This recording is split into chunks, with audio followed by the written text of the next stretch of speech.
It's time to start the Kimberbell Hoppin' Down the Bunny Trail bench pillow.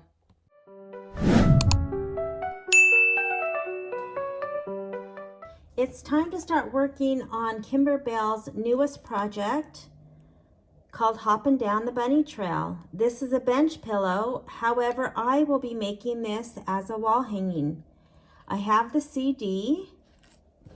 I also purchased the fabric kit, which comes in a great box, and the embellishment kit with all of the extra embellishments that are needed. So it lists all of the fabrics and gives a cute little picture of the project. So we've got a lot of the solids, and then we've got the prints. So let's get started at prepping the fabric, and then we will put everything into organizing packets so that it's ready to stitch out block by block. I'm ready to cut my fabric for the Hoppin' Down the Bunny Trail bench pillow. I did get my book printed just on my regular printer, and then I took it to a copy place and had it bound with the coil and then the clear front and back covers. I always like to print mine that don't come as a book.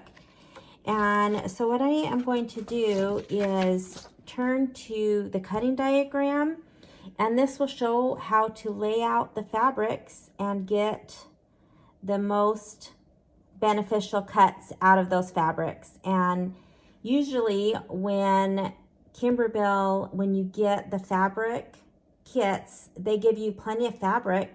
Sometimes it's almost enough to do a second project. And with Kimberbell, they give a little swatch and then how to best measure and cut out that fabric.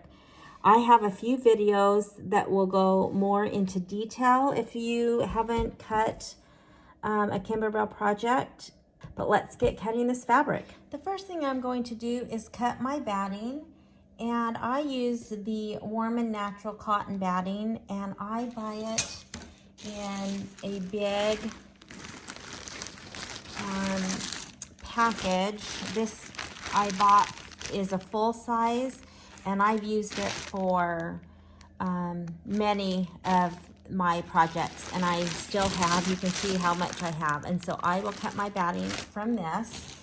And the bench pillows are easy because they are usually just two different sizes of background and batting.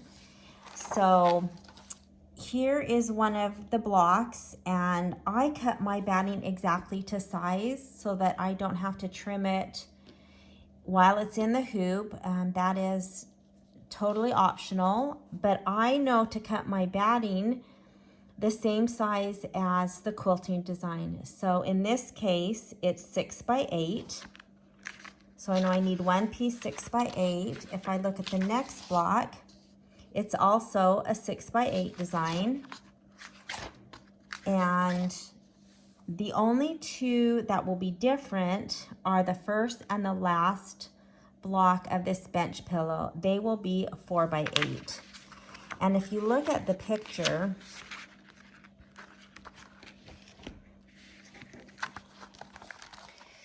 the two smaller 4 by 8 are always on either end, and then there's 1, 2, 3, 4, 5 blocks in between, and those will be the 6 by 8. So I just need to cut batting right now for these pieces, the 7 blocks. I will do the batting for the borders at a later time. So I need to cut 2 4 by 8 pieces and 5 6 by 8 pieces. So let me get those cut. Now when I cut my batting for other projects, I always save my strips, and in this case I have several pieces that are 4 inches wide that I will be able to use because I only need 2 pieces, 4 by 8, that I will cut from my leftover strips. For my 6x8, I will go ahead and cut a 6-inch strip out of my big piece of batting and cut my 5 pieces, and then I will put that rest of that aside so that I can use on another project. So when I cut fabric or material, I will cut first one edge square. This one already happens to be square. I would cut it and then flip it so that my cut edge is on my left-hand side because I'm right-handed. Then I will use a ruler and I will cut this to 8 inches wide, and it's already cut to 4 inches. So I will put my ruler so that I have the exact size that I need, and I will make a cut, and then I need to make one more. There's a little bit of a dip right here, so I think I'm going to spin this one around and cut from this end.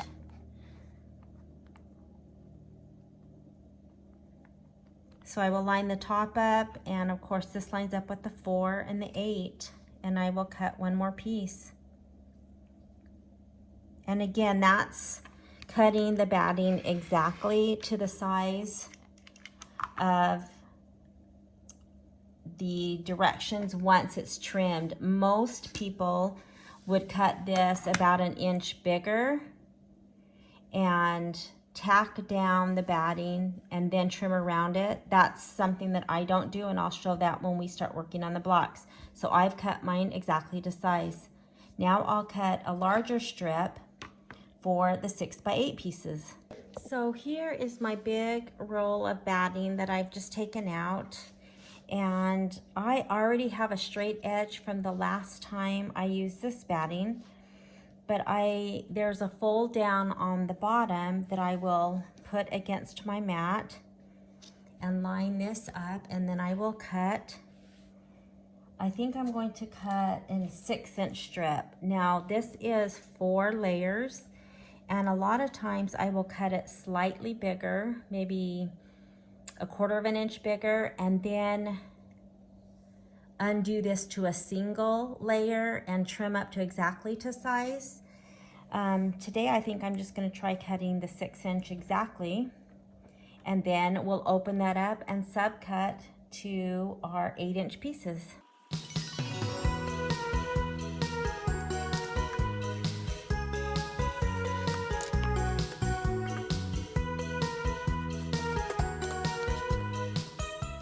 So I've cut this strip to 6 inches wide, and now I need to cut 8 inch, and I need to cut 5.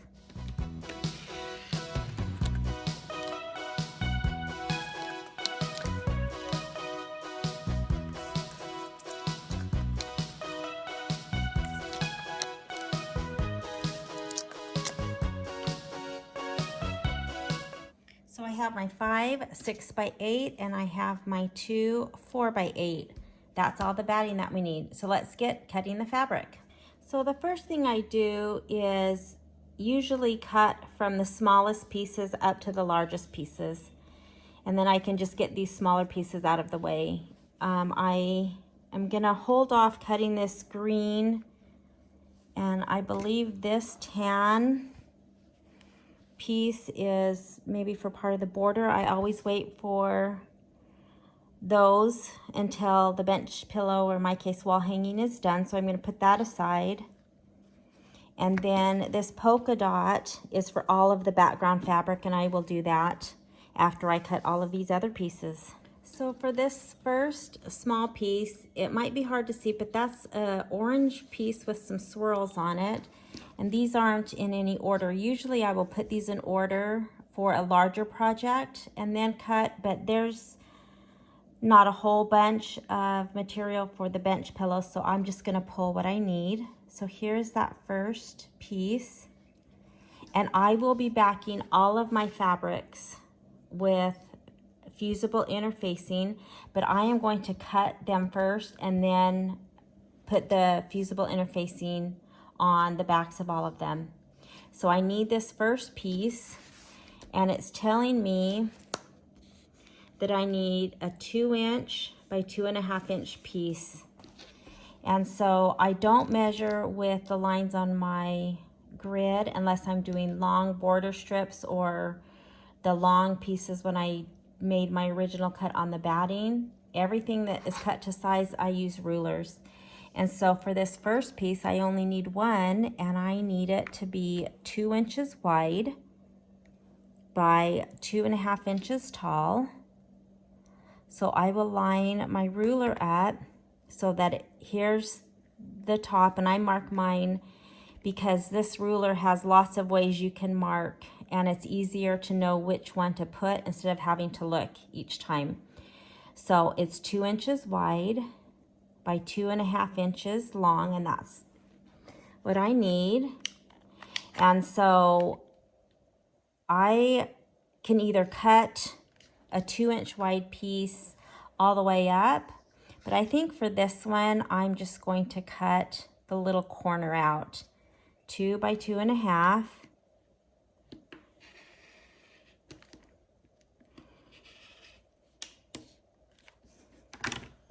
And that's all I need of this little piece. So this, of course, again, look how much you get with the fabric. So I will put that aside. And I will go to my next, which is a green piece.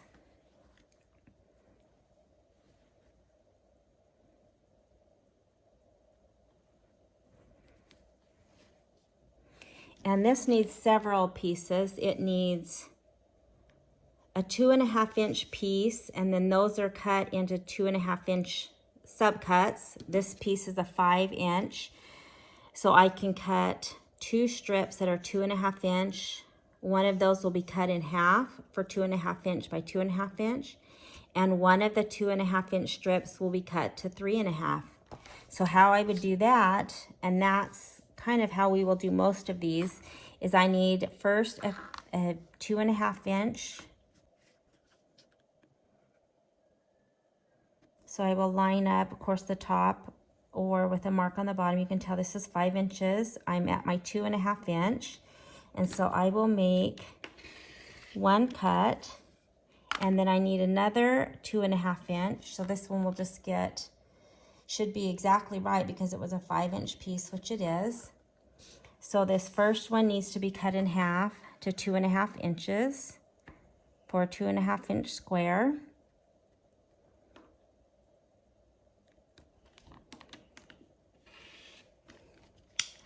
So I have my 2.5 pieces, and now this piece needs to be cut to 3.5 inches long. So I will mark 3.5 inches over and cut that piece off. I will continue cutting all of my fabric exactly the same way as I cut these 2 small pieces.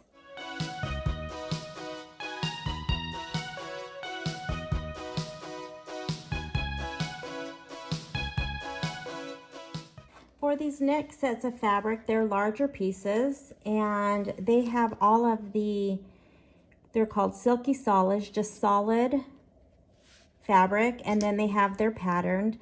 I am going to go ahead and take the time to put these in order so that it's just easier to cut. And I will, again, start, since I'm starting down at the bottom and working my way up, I will start and have this be the first one I cut, but I will go put these in order.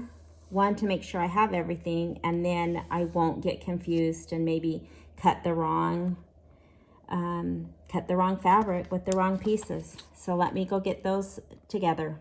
Also, sometimes it's really hard to tell what the fabric is. For the most part, you can tell, but if you're ever not sure, like this one up here almost looks like it's a solid gray, but I think it's a gray polka dot. And so if I'm ever needing to double check, especially on a pattern that might be a larger quilt, and there's lots and lots of fabric, another way is to go back to the front, a few pages back.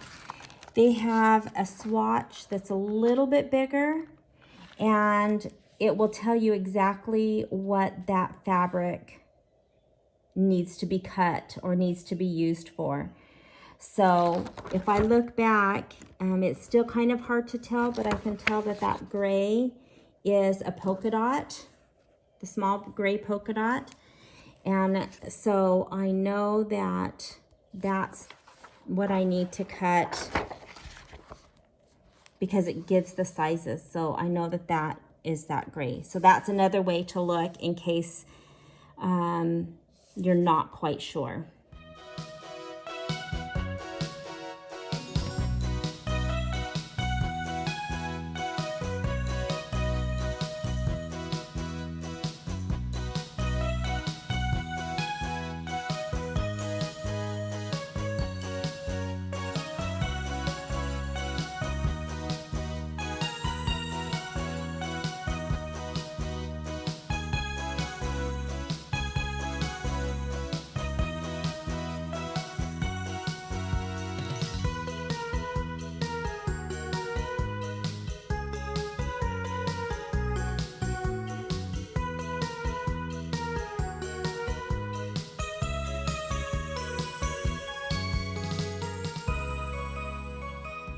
So I have all of my pieces cut. I have the background fabric. I have 5 pieces that are 8.5 by 10.5, and I have 2 pieces for the ends that are 6.5 by 10.5. Then here are all the pieces for the little appliques. All of this fabric for the bench pillows, the backgrounds, as well as all the applique pieces, including the borders, will have fusible interfacing put on the back. That helps to, for example, you can see this pink is pretty light. It helps so nothing shadows through, and it also gives stability for the appliques. So here is the extra fabric that I have. All of this were for the applique pieces, so you see how much I have. I could probably, not including the borders, you know, the kind of the scrappy patchwork border, I would have enough to do another quilt, the main part of the quilt besides the background. Here's what I have left with the background.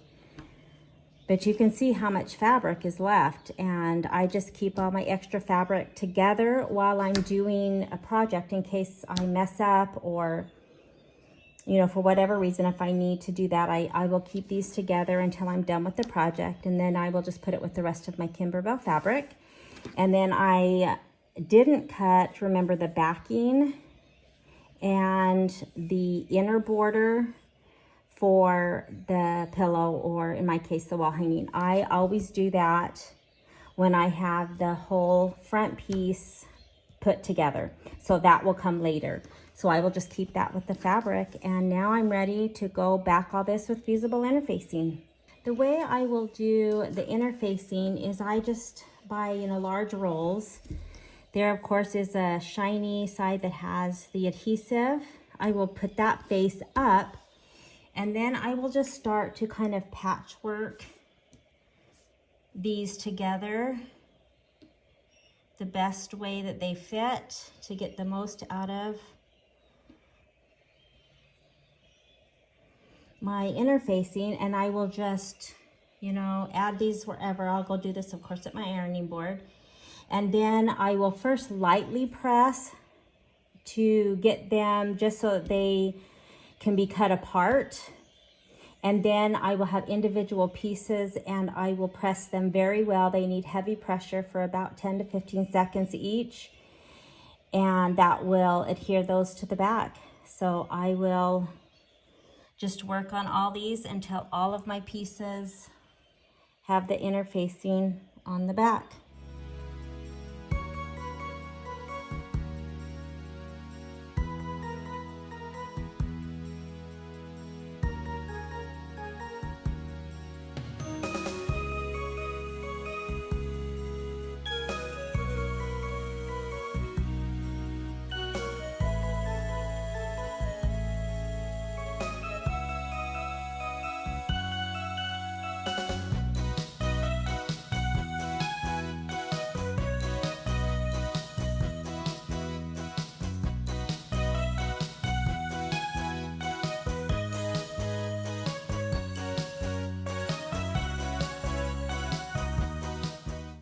have all of my pieces of fabric cut apart. They all have the interfacing on the back, and I'm ready to put them into organizing packets, so it's easy for me to just pull a block when I'm ready to work, and I will have all the parts in there.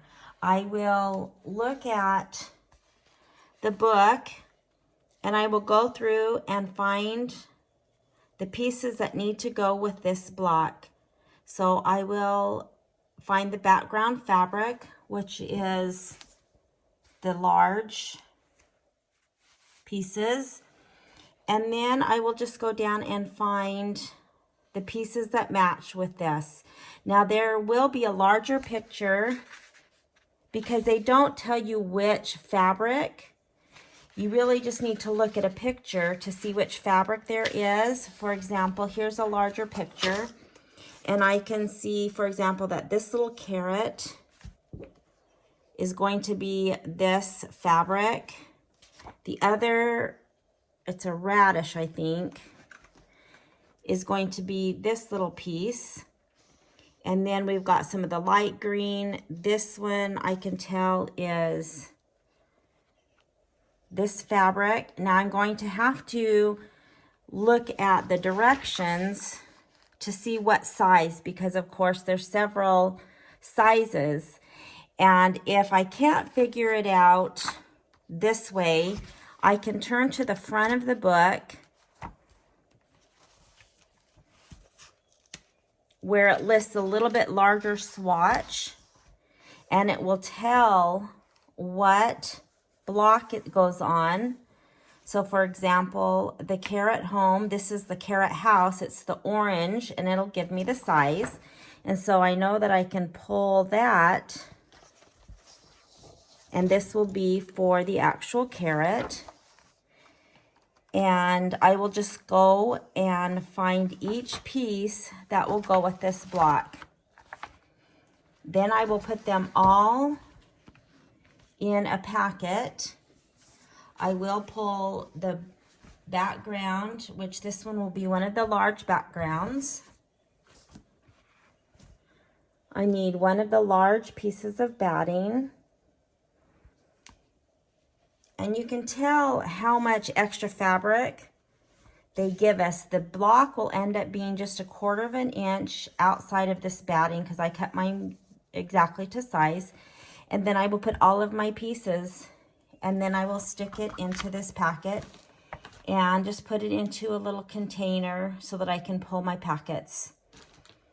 I also made a packet for the embellishments. I will pull the embellishments that I will be using to make the blocks, and I will put them in this packet. There will be some embellishments that won't be used until the very end of the quilt when we're putting things together, and they won't actually be used when I'm making the block, like the buttons and you know, a lot of these things I will put in a separate packet just to keep them out of the way and not have to, you know, go through it every time. But for example, this embellishment packet has things like the flexi foam. It has some cork, and it looks like some felt. I do not cut those to size. Even though the directions will give a size to cut, I will just use this whole piece. For example, when it calls for cork, I will just take the whole piece of cork out of the embellishment packet. I will lay it in the best possible to use the least amount when I'm actually stitching the block, and then I will trim and put the rest of the cork back in. I find that I have a lot usually left over that I can use for another project, and so I do not cut any of my embellishments to size. So I'm going to work on getting all these packets together, and I'll show you what it looks like when I'm finished with putting all of these together.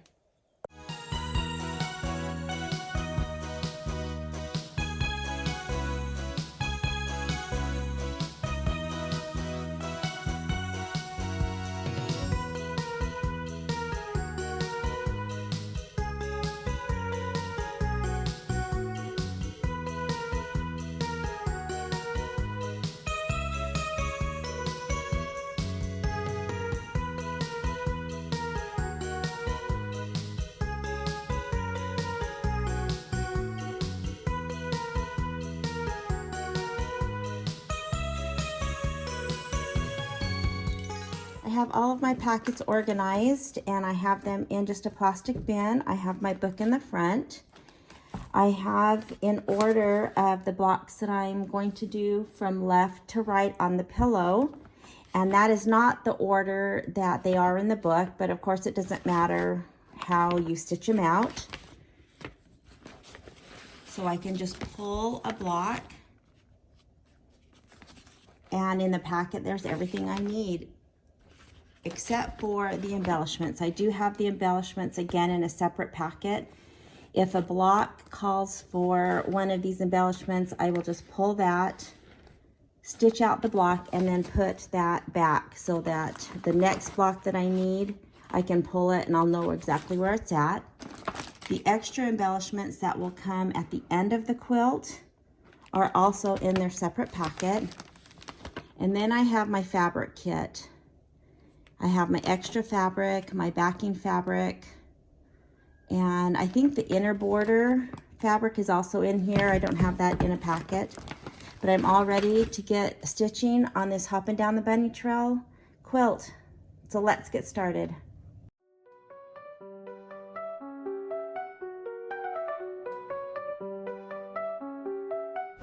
Only